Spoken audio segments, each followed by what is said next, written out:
been out on a bike ride, and I normally go on the seafront, but today I went through the country lanes and through all the agricultural fields, and I noticed just how much of those fields were completely saturated with water. We've had probably the rainiest October, certainly, that I can remember. And when I arrived here on the allotments, I noticed again that all of the allotment plots around mine were all completely saturated with water, and that water is going to lay there for months now, and the ground is just going to be, every pore and every nook and cranny in the ground is going to be full of water. And of course, all of those pore structures in the soil, that's how plants get oxygen down into the roots, and that's how all the soil microorganisms get access to oxygen. And almost all the soil microorganisms that are beneficial to fruit and veg growers are aerobic. So the bacteria and the fungal structures in the soil, they require oxygen in order to live and thrive. And when they're deprived of that because the ground is completely sodden, they either die or they go into suspended animation. And the only thing that carries on living, the only thing that in the ground that carries on living, are the anaerobic bacteria. And so over time, over winter, the balance shifts from fungally dominated, which is what you want with some bacteria, to bacterially dominated soil. And that is just not as good for growing. And so that is one of the real benefits, I think, of having low tunnels and coal frames. And somebody mentioned actually in the comments the other day, would I just have a polytunnel? If going back in time, I could make a decision about what I did on the plot, would I still go for coal frames and low tunnels as well as the polytunnel, or would I just have one even bigger polytunnel and just open raised beds or whatever? And I think I would definitely still go for coal frames and low tunnels, especially coal frames, because one of the things I love about them is that they allow me to maintain an optimal growing environment over winter, and even in autumn, winter and early spring when it's very wet. I'm able to keep the hydration levels in the soil effectively perfect. And what I'm really aiming for is the hydration levels that you'd probably enjoy in sort of May time. I think May is probably really the optimum month. It's not too hot, it's not too cold, it's nice and sunny. We don't get a lot of rain here. Everything just really goes crazy.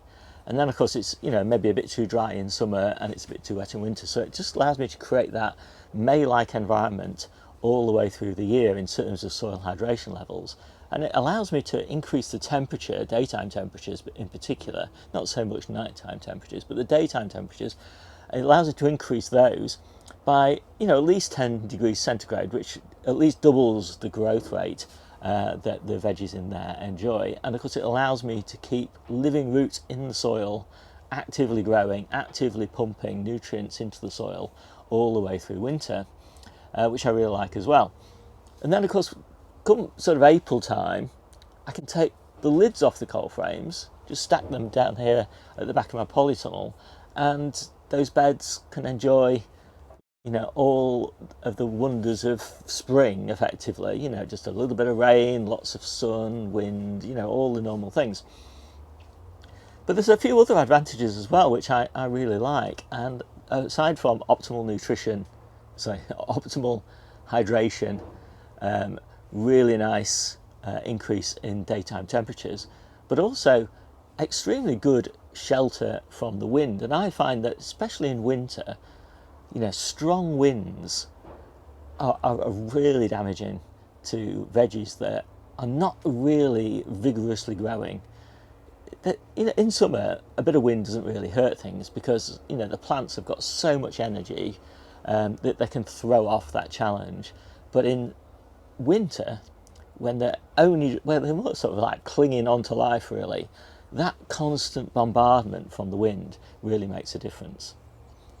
Also the rain, so not just hydration levels, but the rain can be falling at about 30 miles an hour, and a single little raindrop, you think, well, what's the deal about that? It's no big deal. But constant bombardment, effectively, of the soil by raindrops hitting at 10, 20, 30 miles an hour results in quite significant compaction of the soil.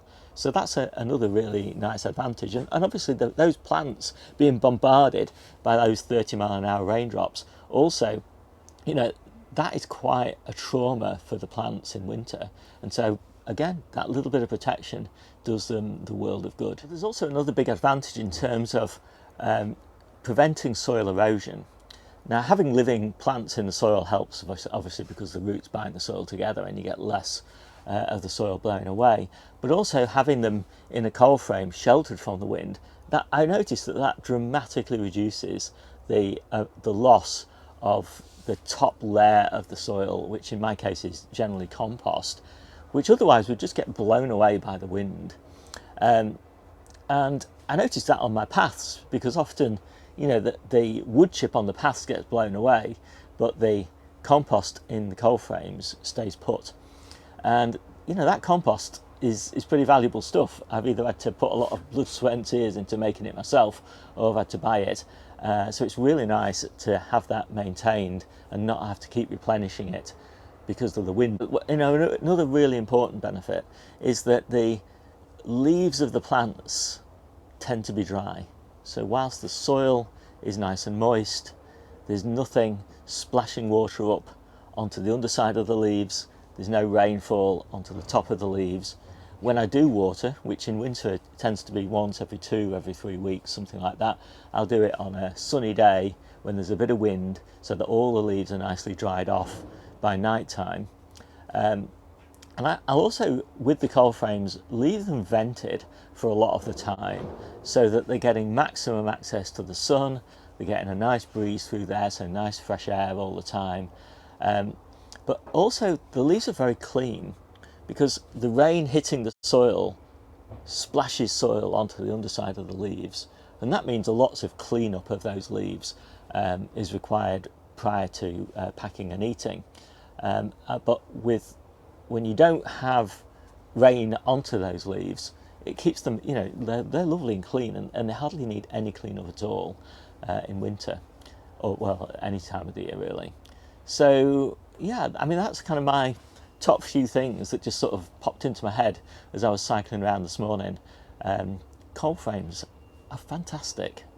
My name's Steve, this is the Seaside Allotment channel, and I'll see you soon.